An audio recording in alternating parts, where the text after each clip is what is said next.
Hi hello ವೀಕ್ಷಕರೇ, ನಮಸ್ಕಾರ friends. ಈ ಒಂದು ನನ್ನ ಯೂಟ್ಯೂಬ್ ಚಾನಲ್ಗೆ ನಿಮಗೆ ಆತ್ಮೀಯವಾದ ಸ್ವಾಗತಗಳು. ಬಿಳಿ ಕೂದಲು ಸಮಸ್ಯೆಯಿಂದ ನಾವು ಎಲ್ಲರೂ ಸಾಕಷ್ಟು ಒದ್ದಾಡ್ತಾ ಇದ್ದೀವಿ. ಜೊತೆಗೆ ಇವತ್ತಿನ ಕಾಲದಲ್ಲಿ ಸಾಕಷ್ಟು ಕೆಮಿಕಲ್ನ ಬಳಸೋದ್ರಿಂದ ಈ ಒಂದು ಕಡಿಮೆ ಏಜ್ದಲ್ಲಿ ನಮಗೆ ಬಿಳಿ ಕೂದಲು ಸಮಸ್ಯೆ ಕಾಡುತ್ತಾ ಇದೆ ಫ್ರೆಂಡ್ಸ್.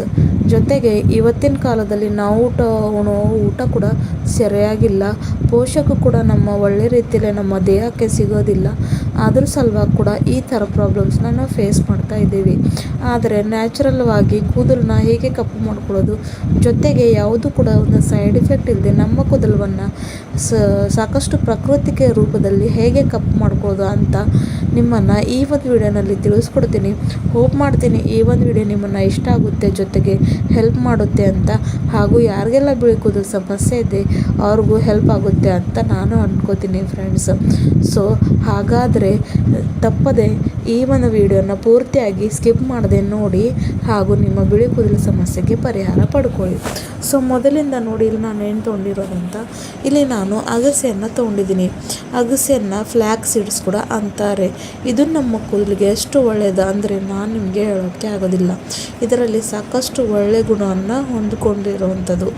ಜೊತೆಗೆ ನೆಕ್ಸ್ಟ್ ಬಂದು ಇಲ್ಲಿ ನಾನು ತೊಗೊಂಡಿರೋದು ಕಲ್ಲೊಂಜಿ. ಇದನ್ನು ನಾವು ಕನ್ನಡದಲ್ಲಿ ಕಪ್ಪು ಜೀರಿಗೆ ಕೂಡ ಅಂತೀವಿ. ಇದು ಅಂತೂ ನಮ್ಮ ಕೂದಲಿಗೆ ಒಂದು ಅಮೃತ ಇದ್ದಂಗೆ. ಇವೆರಡನ್ನ ಸೇರಿಸಿ ಇವತ್ತಿನ ರೆಮಿಡಿ ಮಾಡ್ತೀನಿ. ಸೊ ಹಾಗಾಗಿ ಬನ್ನಿ ತಡ ಮಾಡದೆ ನೋಡೋಣ ಹೇಗೆ ಇದನ್ನು ರೆಡಿ ಮಾಡ್ಕೊಳ್ಳೋದಂತ. ಇಲ್ಲಿ ನೋಡಿ, ನಾನು ಮೊದಲು ಒಂದು ಕಬ್ಬಣದ ಹಂಚನ್ನು ತೊಗೊಂಡಿದ್ದೀನಿ. ಇದಕ್ಕೆ ಇವಾಗ 1-2 ಟೇಬಲ್ ಸ್ಪೂನ್ ಅಷ್ಟು ಅಗಸೆ ಬೀಜವನ್ನು ಸೇರಿಸ್ತಾ ಇದ್ದೀನಿ. ಈ ಥರ ನ್ಯಾಚುರಲ್ ರೆಮಿಡೀಸ್ ಮಾಡಿಕೊಂಡ್ರೆ ನಮ್ಮ ಕೂದಲಿಗೆ ಸಾಕಷ್ಟು ಒಳ್ಳೆಯದು. ಜೊತೆಗೆ ಯಾವ ಸೈಡ್ ಎಫೆಕ್ಟ್ ಕೂಡ ಆಗೋ ಸಮಸ್ಯೆ ಇರೋದಿಲ್ಲ. ಹಾಗೆ ನಾನು ಇಲ್ಲಿ 1-2 ಸ್ಪೂನ್ ಅಷ್ಟು ಕಲ್ವಂಜಿ ಕೂಡ ಹಾಕೋತಾ ಇದ್ದೀನಿ. ಇವೆರಡನ್ನು ಸೇರಿಸಿ ಒಳ್ಳೆಯ ರೀತಿಯಲ್ಲಿ ಇವಾಗ ಪೂರ್ತಿ ಕಪ್ಪು ಬಣ್ಣ ಆಗೋವರೆಗೂ ಡ್ರೈ ರೋಸ್ಟ್ ಮಾಡ್ಕೊಳ್ಬೇಕು, ಅಂದರೆ ಹುರ್ಕೊಳ್ಬೇಕು ಫ್ರೆಂಡ್ಸ್. ಸಾಸಿವೆ ಏನಾಗುತ್ತೆ ಅಂದರೆ ಇದು ಹುರಿಯೋ ಸಮಯದಲ್ಲಿ ಚಟಪಟ ಅಂತ ಎಲ್ಲ ಕಡೆ ಹಾರುತ್ತೆ. ಸೊ ಹಾಗಾಗಿ ಇದನ್ನು ಕವರ್ ಮಾಡಿ ಒಳ್ಳೆ ರೀತಿಯಲ್ಲಿ ಹುರ್ಕೊಳ್ಬೇಕಾಗುತ್ತೆ ಫ್ರೆಂಡ್ಸ್. ಲೋ ಫ್ಲೇಮ್ನಲ್ಲಿ ಇಡಬೇಕು, ಯಾಕಂದರೆ ಹೈ ಫ್ಲೇಮ್ನಲ್ಲಿ ಇಟ್ಟರೆ ಸೀದೋಗ್ಬಿಡುತ್ತೆ. ಜೊತೆಗೆ ರಿಸಲ್ಟ್ ಕೂಡ ಒಂದು ಒಳ್ಳೆ ರೀತಿಯಲ್ಲಿ ಸಿಗೋದಿಲ್ಲ.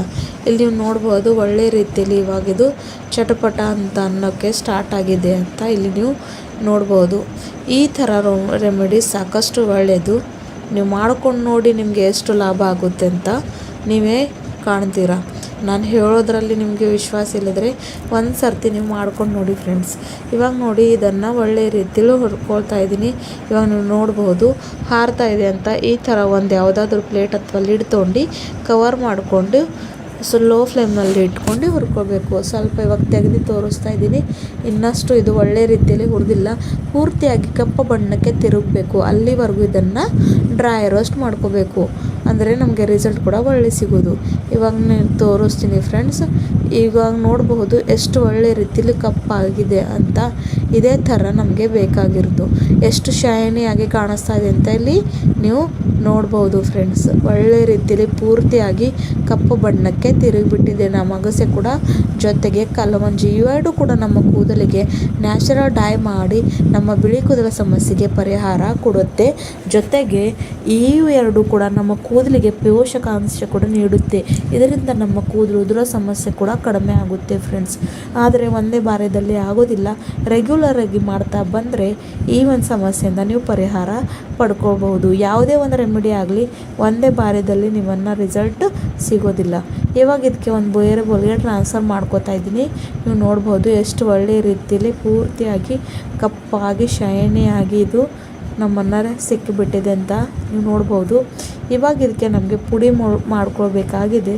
ಸೊ ಅದರ ಸಲುವಾಗಿ ಇದನ್ನು ನಾನು ಇವಾಗ ಮಿಕ್ಸಿ ಬೌಲ್ಗೆ ಹಾಕ್ಕೋತೀವಿ. ಒಂದು ಫೈನಾಗಿ ಪೌಡರ್ ರೀತಿಯಲ್ಲಿ ಮಾಡ್ಕೊಳ್ಬೇಕು. ಯಾವ ಥರ ಡೈ ಒಂದು ಪೌಡರ್ನಲ್ಲಿ ಇರುತ್ತೆಲ್ಲ ಆ ಒಂದು ಹದದಲ್ಲಿ ಇದನ್ನು ಮಿಕ್ಸ್ ಮಾಡ್ಕೊಂಡು ಬರಬೇಕು ಒಳ್ಳೆ ರೀತಿಯಲ್ಲಿ ಪೌಡರ್ ಥರ. ಇವಾಗ ನಿಮಗೆ ತೋರಿಸ್ತೀನಿ ಎಷ್ಟು ಒಳ್ಳೆ ರೀತಿಯಲ್ಲಿ ಬ್ಲ್ಯಾಕ್ ಆಗಿ ಪೌಡರ್ ರೆಡಿ ಆಗಿಬಿಟ್ಟಿದೆ ಅಂತ. ಈ ಒಂದು ಪೌಡರ್ನ ನೀವು ಎಷ್ಟು ದಿನ ಬೇಕಾದರೂ ಸ್ಟೋರ್ ಮಾಡ್ಕೊಂಡು ಇಟ್ಕೋಬೋದು, ಯಾಕಂದರೆ ಇದು ಡ್ರೈ ಇರುತ್ತೆ. ಹಾಗೂ ಯಾವ ಕೂಡ ಇದರಿಂದ ಕೆಟ್ಟೋದು ಹೋಗೋದಿಲ್ಲ. ಇವಾಗ ನೋಡಿ ಎಷ್ಟು ಬೇಕೋ ಅಷ್ಟು ಸ್ವಲ್ಪ ಪ್ರಮಾಣದಲ್ಲಿ ತೊಗೊಂಡು ನಾನು ನಿಮ್ಮನ್ನು ತೋರಿಸ್ತಾ ಇದ್ದೀನಿ. ಜೊತೆಗೆ ಇದಕ್ಕೆ ನಾನು ಕೊಬ್ಬರಿ ಎಣ್ಣೆನ ಹಾಕ್ಕೋತಾ ಇದ್ದೀನಿ, ಕೊಕೊನಟ್ ಆಯಿಲ್. ಒಳ್ಳೆ ರೀತಿಯಲ್ಲಿ ಮಿಕ್ಸ್ ಮಾಡ್ಕೊಂಡು ಸ್ನಾನ ಮಾಡೋ ಮುಂಚೆ 1-2 ತಾಸು ಮುಂಚೆ ಹಚ್ಕೋಬೇಕು. ಇಲ್ಲಾಂದರೆ ಇದನ್ನು ಹಚ್ಕೊಂಡು ಅದೇ ಥರ ಬಿಟ್ಟರು ಕೂಡ ಏನೂ ಸಮಸ್ಯೆ ಇಲ್ಲ. ಇದು ನೀವು ಹಚ್ಕೊಂಡಿದ್ದ ತಕ್ಷಣ ಯಾರಿಗೂ ಕೂಡ ಕಾಣೋದು ಕೂಡ ಇಲ್ಲ. ಈ ಥರ ನ್ಯಾಚುರಲ್ವಾಗಿ ನಿಮ್ಮ ಕೂದಲನ್ನ ಕಪ್ಪು ಮಾಡ್ಕೊಳ್ಳೋಕ್ಕೆ ಇದು ಸಾಕಷ್ಟು ಒಳ್ಳೆಯದು. ಆದರೆ ರೆಗ್ಯುಲರ್ ಆಗಿ ಮಾಡ್ತಾ ಬರಬೇಕು. ಇದೇ ಥರ ನ್ಯಾಚುರಲ್ ರೆಮಿಡೀಸ್ನ ನೋಡೋಕ್ಕೆ ನನ್ನ ಚಾನಲ್ನ ಸಬ್ಸ್ಕ್ರೈಬ್ ಮಾಡಿ ಹಾಗೂ ನಾನು ಬೆಲ್ ಐಕಾನ್ ಕೂಡ ಪ್ರೆಸ್ ಮಾಡಿ. ನ್ಯಾಚುರಲ್ ರೆಮಿಡೀಸ್ನ ನನ್ನ ವೀಡಿಯೋಸ್ನಲ್ಲೇ ನಾನು ಹೇಳ್ತಾನೆ ಇರ್ತೀನಿ. ಮತ್ತೆ ಸಿಗೋಣ ಮುಂದಿನ ವೀಡಿಯೋದಲ್ಲಿ.